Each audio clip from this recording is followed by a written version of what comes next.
Hello everyone, and this week we're going to be looking at the Centurion I. It's a really new vehicle for me, and the first few games I played in this tank, I was playing like an absolute idiot. I was pretty much treating this tank, I don't know why, but I was way too aggressive at the start with it, and I never realised how truly terrible the armour really is until too late. So after about sort of 10 games I've been an absolute idiot, I kind of figured it out.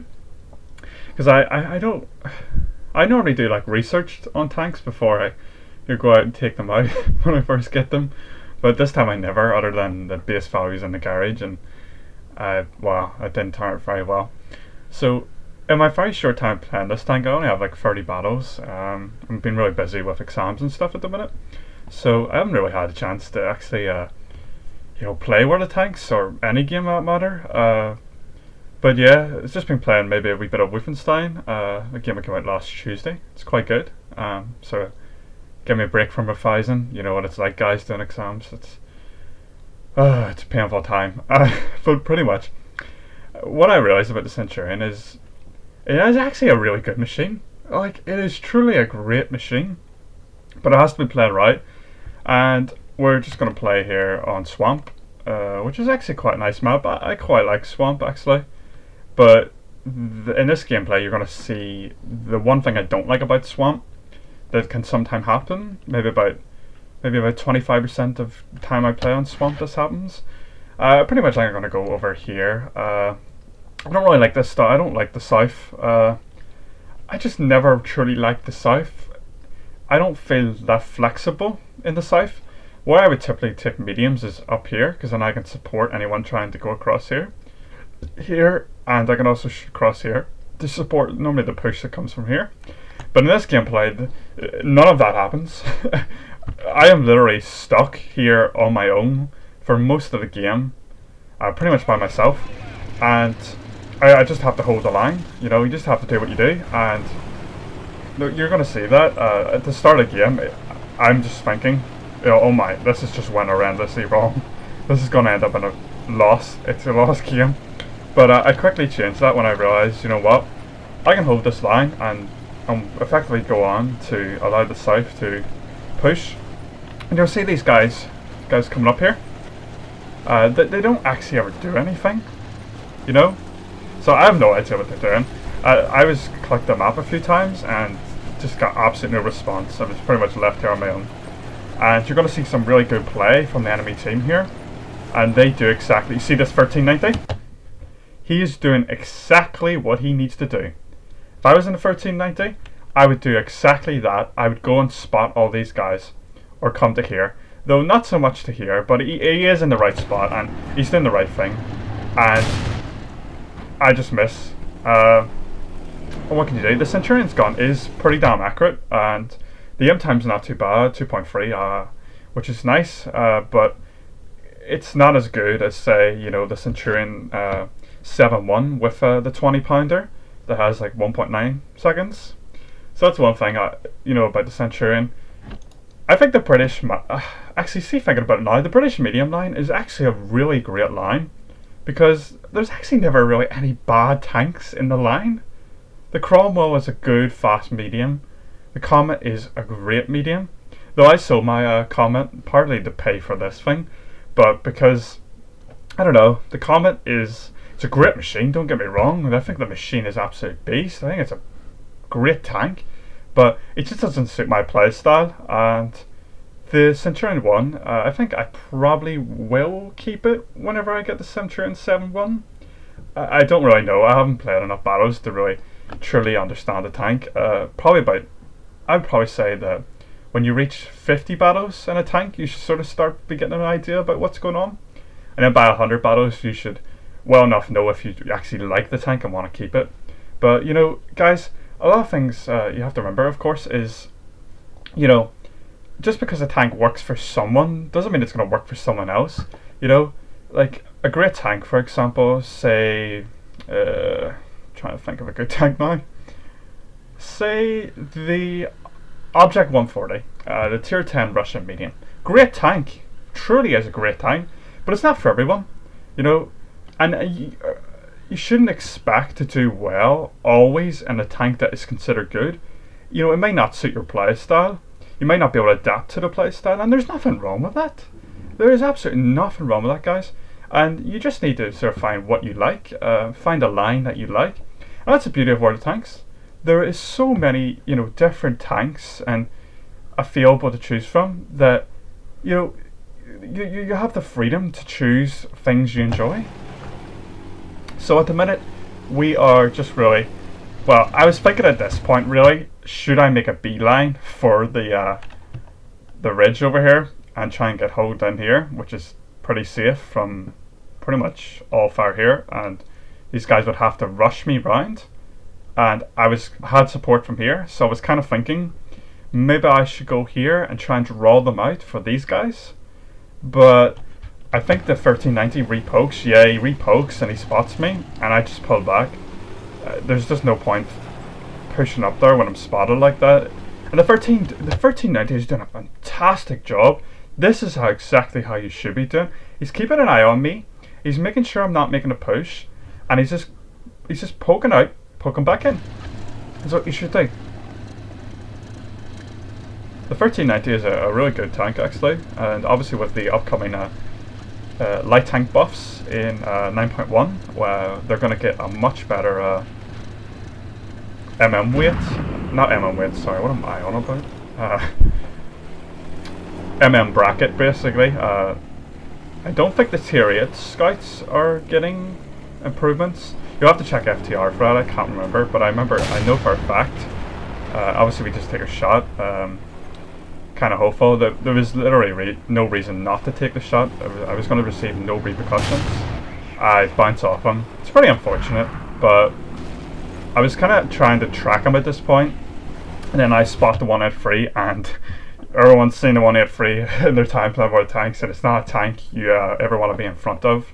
It's dangerous, and it can one-shot me easily. Absolutely no problem, one-shot me. And he's actually a good player as well, which doesn't really help matters. And see the IS-8 pushes up here to basically this little house here. Not really a good decision from the IS-8. He shouldn't do that. T-30 is also pushing up, and the T-54 E1, the Tier 9 American autoloader, shot misses on the MX-1390. IS-8 gets taken out. He should never have went there. It was a stupid position.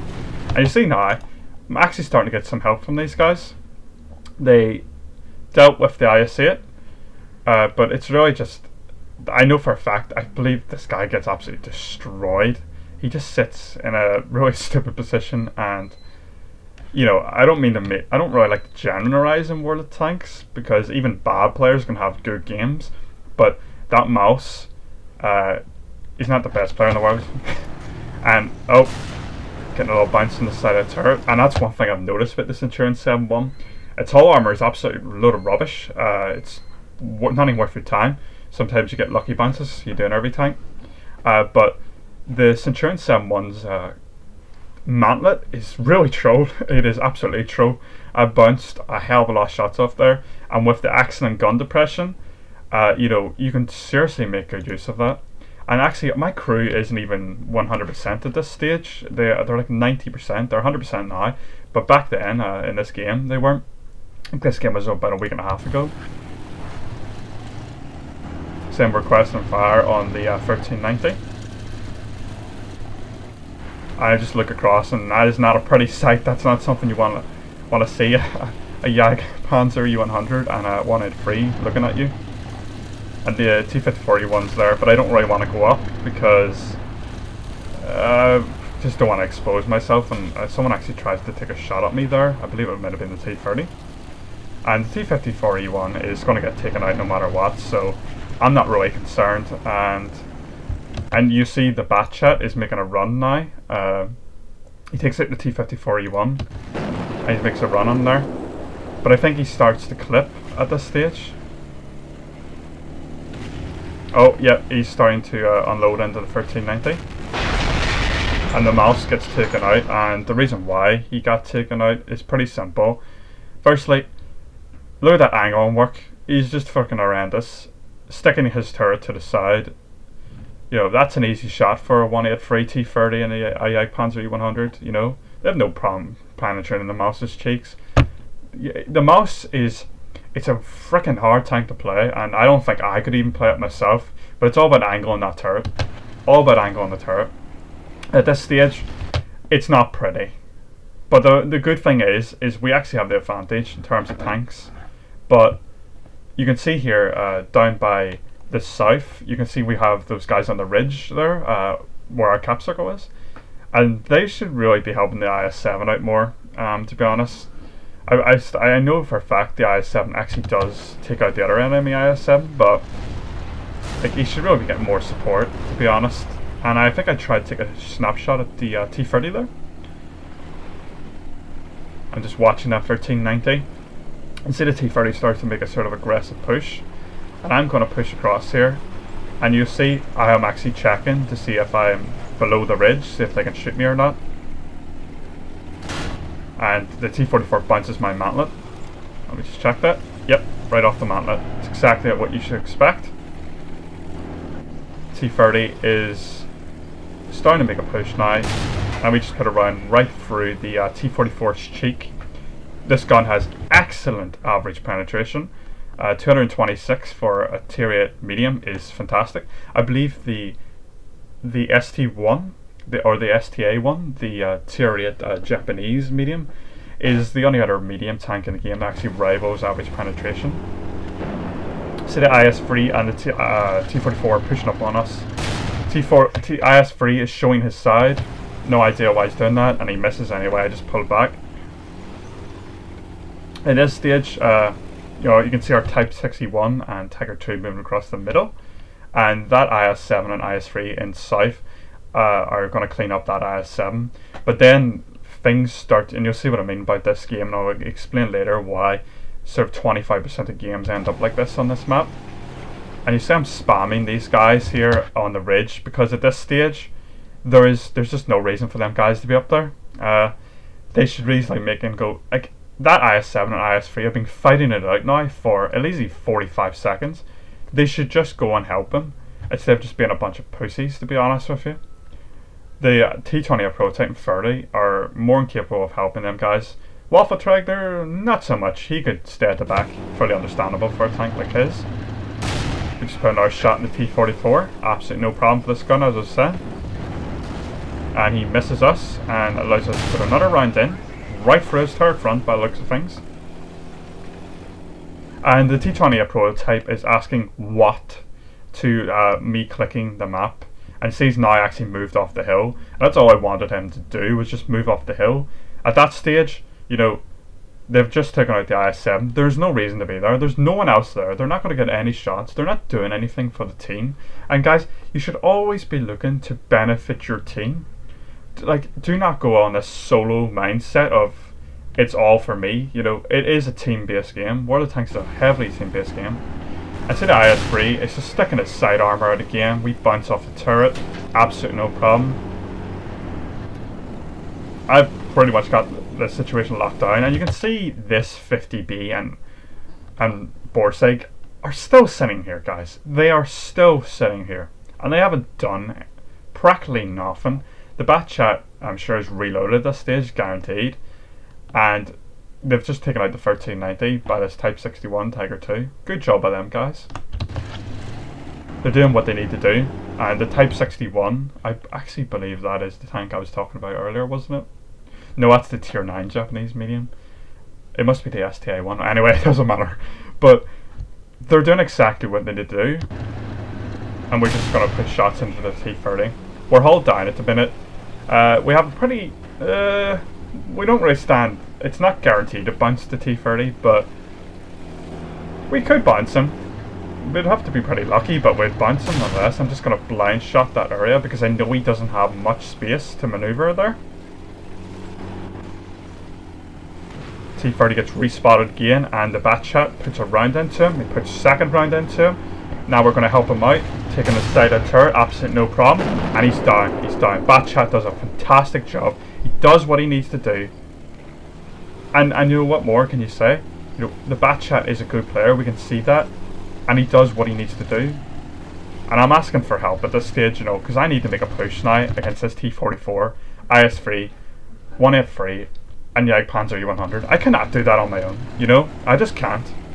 You know, I am not a god player in this game. I'm good to a point where I can say, you know, confidently say, you know, I know how to play this game. But I'm not some sort of god here, you know? I need help in this situation. The T-44 comes back, and I don't really know what his idea was here. He's just gonna feed me pretty much, and I believe when he gets one shot off and actually penetrates me, I don't know what he was thinking. Maybe he was just like, you know, screw it, this is a loss, you know, I'm just gonna, you know, I don't know. But it's just silly. There's no need to do this. And he misses anyway, though. He misses his first shot. Centurion's DPM's not too bad. Just put a shot right for the upper plate. It's 100 mils on the T-44 at about a 35-degree angle. Absolutely no problem for this gun. And he's just dead at this stage. There's nothing he can do. And now I'm going to push up to help the Batchat out, who's actually unloading in the Jagdpanzer E-100 at the minute. So I'm trying to get a shot there on the lower plate. That's the only area I can actually reliably pen. I was looking for his little cupola there. The Jagdpanzer E-100 has a little tiny cupola to the right hand side.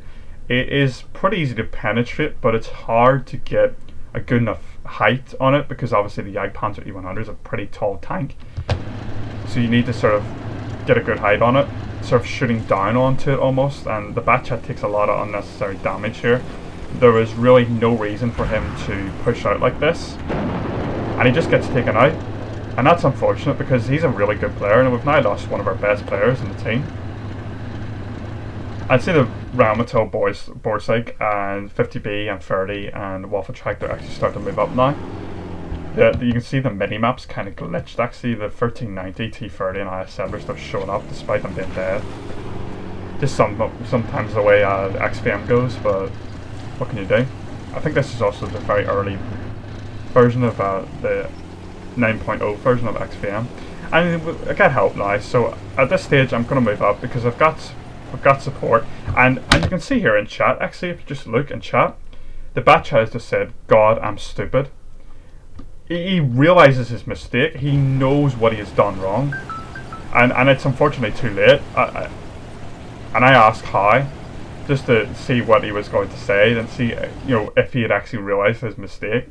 It's unfortunate he realised too late what he'd done wrong. You know, he's a good player, and it's exactly how you should should always look over your games. You know, if you struggle to understand what you did wrong, and try and find out what you did wrong. I said IS-3's retreating here, and I'm just going to stick a round into him. Absolutely no problem. I'll try and get another shot off, but it's just too late. And with the Jagdpanzer E-100 sitting there, it's not a round I really want to take, to be honest. And the 50B has absolutely no turret armor, and he shouldn't be poking up like this, but unfortunately does. And also, it doesn't help that our Borsig actually has the... see there, he has the 15cm gun. It's not really the best gun. The 128 is far better, so you should just use the 128 in any circumstance. So I'm trying to get the lower plate of the Jagdpanzer, and he just sticks it around right for the 50B. Our Borsig misses, of course. 15cm not having the best aim time. Now I'm going up. This is kind of... I kind of regret this kind of now. I sort of get lucky that the T-34, you can see, is actually not even looking at me, but if I was at T-34, I would have stuck around right for the side of my turret. But I kind of, at the time, I was thinking like it's a sort of risk-reward situation. I need to do damage on this guy. He's one of the best players. He's the best player on the enemy team. He's in a really strong tank. I need to do damage on him. So that's what I do. I just shoot him right in the lower plate. That's where you kind of want to hit the Jagdpanzer. Lower plate again. And at this stage, I'm just backing off. He's bound to be reloaded at this stage. I think it's an 18-second reload on the Jagdpanzer E-100. And he takes out our 50B. And I know he's got a long reload at this stage, and I don't know what's going on with the smoke. Oh, there we go. And you see he's pulled back. That is a really strong position for the Panzer. He's held down. He's covering his lower plate. I'm not going to be able to reliably pen him. It's just not happening. So I'm going to focus on the T-34, try and help the Type 61 out.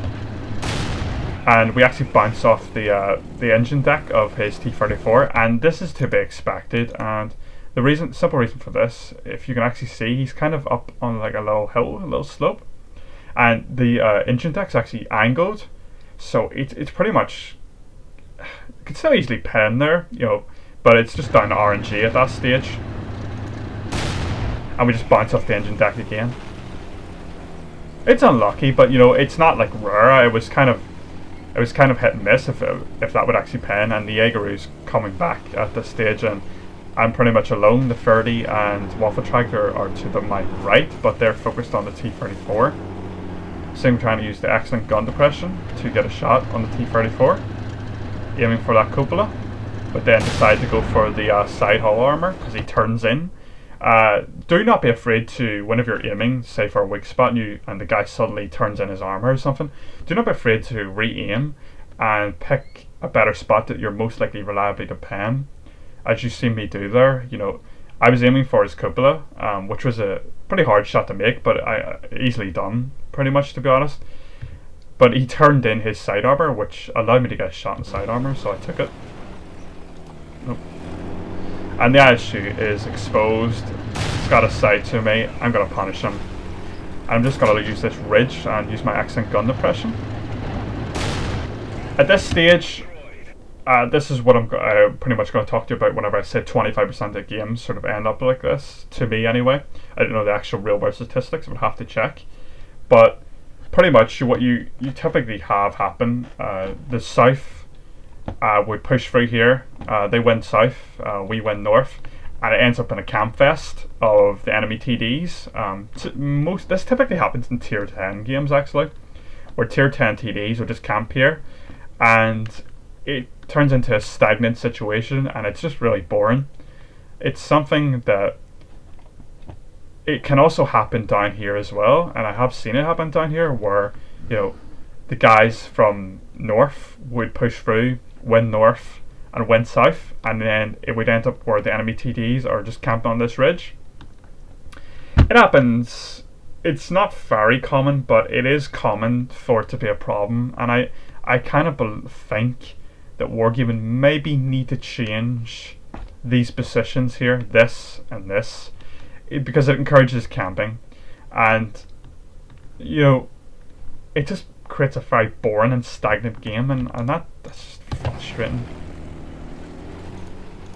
See, I'm poking out for the Jagdpanzer right now, and this is a silly situation, absolutely idiotic. So what I did wrong here was I saw that the Jagdpanzer was making a move, and I decided to pop out, and he has instantly just gobbled up all my health and took it. And I tried to turn that hull armor in at the last second to try to make a miss or get a lucky bounce, but it's not going to happen. It's just silly. But now I know he's got a long reload. I have plenty of time to put at least 2 shots into him, and he just backs off. The Jagdpanzer does what he needs to do, and he backs off. But he doesn't have much health left, but it's still going to take me on average about 3 shots to kill him. Now I'm looking for this ISU again. And he is exposed, and I just track him in place. And it's just kill secured at this stage. It's kill secured. Job done. That's one of the very powerful tanks. Take it out. This is now turned to the advantage of us, but they are in much stronger positions than us. 1 out of 3 takes a round, but I believe he took out the T-20 prototype, and their 1 out of 3 just got taken out. Looking for to take out this IS-3. I'm using this rock pretty much to shield myself from the Jagdpanzer. So he's trying to aim for me, but he's never going to get a shot on me. I'm just going to take out the IS-3. Well, pretty much. I was kind of like expecting that to kill him because I saw where he was, and the Jagdpanzer is now taking rounds from the ferry, I believe it was. Not the ferry, what am I on about? The minimap's glitched. I think it was the Type 61. And this is kill secured. I bounced off the side, low gold, just at the stage. It's my first gold round of this game. Completely justified. Shoot the counter on the side. Game over. Win. You know, this is actually one of the first real good games I had in the Centurion. We pick up the top gun and almost, well, actually over 4k damage because of the blind shot on the IS-3. Now let's go. Let's actually go and take a look at the screenshots on World of Tank replays. Let's take a look at the results now. We actually take home a really nice amount of credits, 75,000. It's always nice to get a high amount of credits. This is with a premium account, so you have to take that into consideration. Take home the mastery, which is nice. I don't believe this tank's really played at a pretty good level. Top gun, obviously, it's always nice to take home the top gun. This is also this wasn't a double. This is just a normal game. 4.2k damage with 6 kills and a really nice base experience of 1600, which is it's quite nice. Bad chat does very well as well, and he takes home 5k damage. He's obviously a very good player, and he made that mistake sort of mid-game, which is unfortunate, but you know, people make mistakes, I myself included. Take home 37,000, and well, it's not too bad in the accuracy, but it's not great by any stretch of imagination. Well, that's pretty much us, guys. It's been great making this video. I really enjoy making YouTube videos, actually. Hopefully you'll check out the rest of my channel and maybe subscribe, you know, if you want to, of course. It's not forcing you. Also, I have to apologise. I noticed that there was a bird chirping a little bit in the video. There's not much I can really do about that. But thanks for watching, guys. Bye.